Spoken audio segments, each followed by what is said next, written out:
Okay, so welcome to Reinventing Democracy YouTube channel. And for this episode today, I have Brett Hennig, who is the co-founder of the Sortition Foundation. And he's also just recently written the book, The End of Politicians, Time for Real Democracy. So first of all, thanks so much, Brett, for agreeing to be on the call. No problem, Andy. Thanks for asking. Yeah, I thought maybe just to fire off would be good to hear about your background, how you got into this interest in upgrading democracy. Yep. I got politicized by various events a few decades ago, Iraq War, things like that, and got involved in social justice activism, involved in refugee rights, in climate action. I then slowly took some steps inside a political party in Australia to try to address some of those issues from inside the system, so to speak, and became quickly disillusioned with politicians, people inside political parties striving for their own personal ends and willing to sacrifice many ethical, moral reasons to achieve their political ends. And then started reading a lot more about alternative forms of democracy, network forms of democracy, and eventually came across Sortition and the New Democracy Foundation and heard about these G1000s, the various experiments that have been done using random selection, and then just realized that, yeah, this seemed to answer a lot of the questions I had and would solve a lot of the problems I saw with the democratic system. Oh, fantastic. Yeah, so that kind of inquiry has led you into doing some research, and you've actually ended up writing this book, which I have with me here. This is The End of Politicians, Time for Real Democracy. So this has just been launched on Unbound Publications. Yes. Yep. And it's a really interesting book. It's got a lot about how the systems that we're living in now, in the 21st century, with a much more of a networked age, are really calling for a change in the way we do democracy. Yeah, I think a good place maybe to start with here is the subtitle, which is Time for Real Democracy, which obviously suggests that what we have now is not a real democracy. So perhaps you could start out by maybe just saying why what we've got now isn't a real democracy. And I guess this is of concern to everybody right now. For example, in the UK, we've got an election coming up. There's elections coming up in France. Yeah. And there's been a lot of dissatisfaction in general around how democracy is working right now. So why is it that the system we have now isn't a real democracy? Yes. So the real democracy now was a chant of the Spanish indignados, the 15th of May movement there, and was taken up by the Occupy movement as well. And I really like the terminology, it's real democracy, implying that yes, what we have now isn't quite a real democracy, and that we could get to something that's more like democracy. And the history of elections, I find it is very interesting, that they were actually introduced by property-owning aristocrats, you could say, landed gentry in France, in England, in the UK, started using elections amongst themselves to work out how they should govern. Of course, there were various people left out of this process, and the French Revolution, in one sense, was an attempt by people to get more control of the government, etc. And in fact, they more or less lost that. And what came out of the French Revolution was, all these limitations on the right to vote, about having to pay a certain amount of taxes or having to own a certain amount of land. Then slowly, throughout the 18th century, we expanded this, and people won the franchise. Working class people won the franchise. Women won the franchise. African Americans won the franchise, and we started calling this system democracy. But in ancient terms, since Athens for 2,000 years, democracy meant random selection, or it was at least a key part of that democracy, we should say. And so what I've seen in this call for a real democracy is a bit of a return to its ancient meaning, in a sense, of selecting people for time-limited positions by lot, by random selection. And then rotation is, of course, a key part of that. You would rule for a certain amount of time, then you'd have to step down and let someone else in. Very interesting, right? Yeah. So in the book, you outline the history of democracy and how we're ripe for a time now in which we return to these more ancient principles of democracy. And sorry, but upgraded. Upgraded, yeah. Upgraded, right. So, yeah, the argument in the book is very much for using sortition. So could you explain a little bit, because this word sortition is, you have the Sortition Foundation. A lot of people might not know, well, what is sortition and how does it work? Sure, it's actually very simple. It just means random selection. So the actual concept is very simple. You, out of a pile of people, the electoral roll, for example, you randomly select several hundred, 500, and say, right, you go and make the laws for a couple of years. Most people are, of course, shocked and horrified to hear that sort of proposal that you could randomly select, maybe you'd randomly select my neighbor who can't even separate their recycling.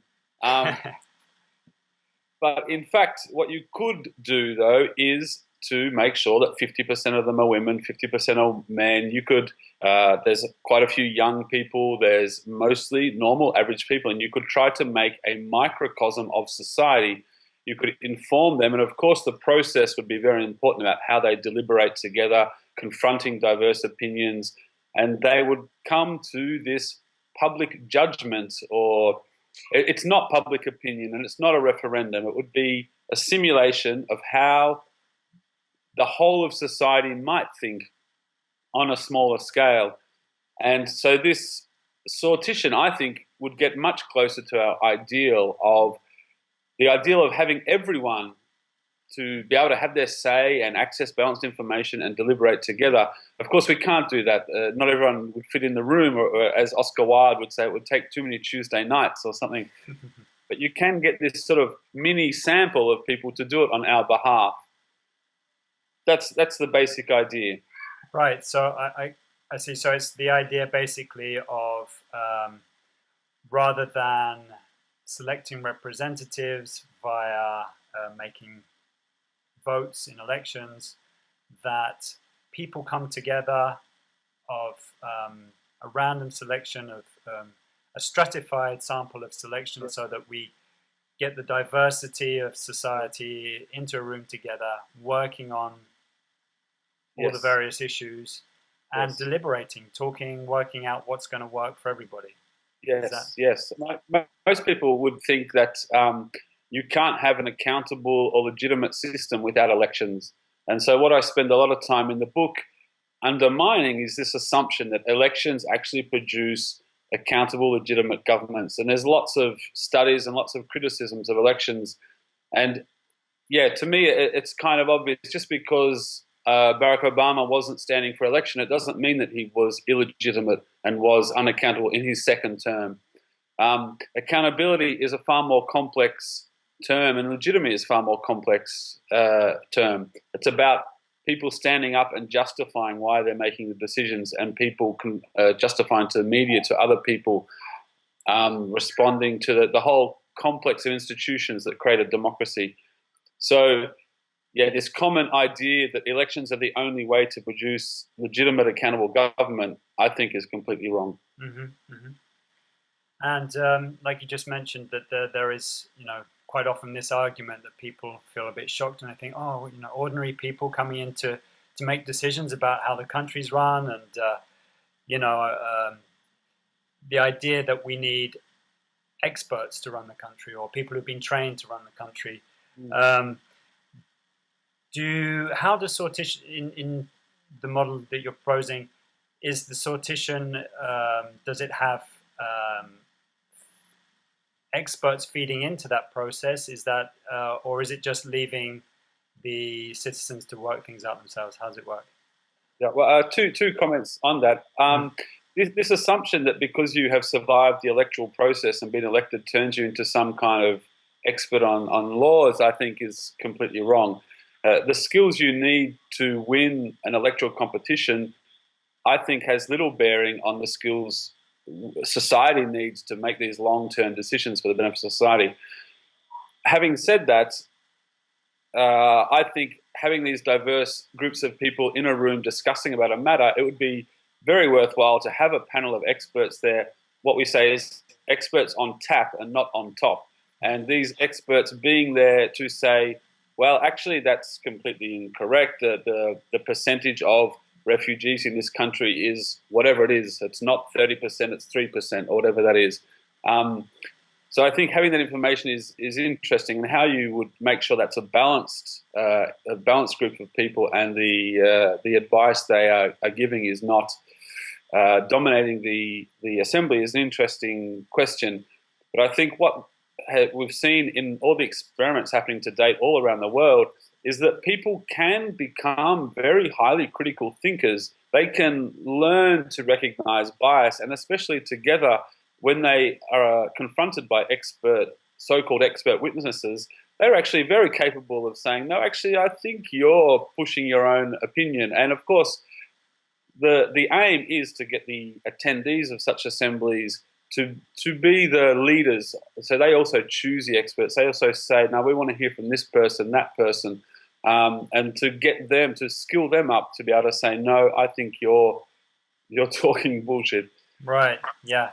Yeah, so basically it's a whole process here that's pretty much demystifying the whole process of politics, that at the moment we might have this kind of expert class, or political class that speaks in a certain way, that has a certain language or jargon that makes things seem like only they can do it. But in fact, a lot of these questions are not they're not rocket science. It's about working together, thinking, how do we do certain things, working on moral issues. Yes. I don't think you don't have to be a microbiologist to understand that we need health regulations in restaurants. Although there's a place there for the microbiologist to say, yes, of course, this is why you shouldn't allow rats running around your restaurant. I think most people can accept that level, and then how to actually implement a law of that, and what sort of benefits and what sort of punishment you might choose to give, or what kind of fines you might give to people who transcend that, is a social question, I think. And you don't need that expert knowledge in that part of the process. Right. Yeah, and in the book also so this is not just theory, as you just mentioned. There are experiments. This has taken place in various places around the world. Yes. And there have been very positive outcomes. And I think there's something I really liked in the book. There's somewhere I read that this is also about empathy as well, that actually people from different walks of life coming together, working out things together, getting to understand different points of view. I think there's a real interesting argument about social cohesion as well, how that can be created in these assemblies or councils that are created. Yes. People don't trust politicians. They look at the political class and they see a class apart from themselves. If we removed that and replaced it with a randomly selected sample, when you look at that group of people making these decisions, there would always be someone of your age, of your gender, from your area. And so I think it would increase empathy in this sense as well. It would increase trust that it's ordinary people making these decisions. And this is what, for example, the New Democracy Foundation tries to measure. They try to measure how much the wider populace trust the decisions of these citizens' assemblies. And the trust is quite high. So in Australia, where they had to debate about whether they should have a nuclear waste dump in South Australia, and okay, you're talking about nuclear waste, so there's lots of experts in there talking about very complex physics. But in the end, they just didn't trust that a government could handle the safety issues well. So whatever the physics were, they just went, no, we don't want one, because we think that we don't have the faith in the government being able to actually deal with problems, etc., from my understanding. So yeah, there's all these issues about people getting their heads around complex ideas, very, how would you say, partisan issues, the pro-nuclear lobby and the anti-nuclear lobby. And also, when they produce this report, the rest of society saying, okay, we trust that because it's come from people like us.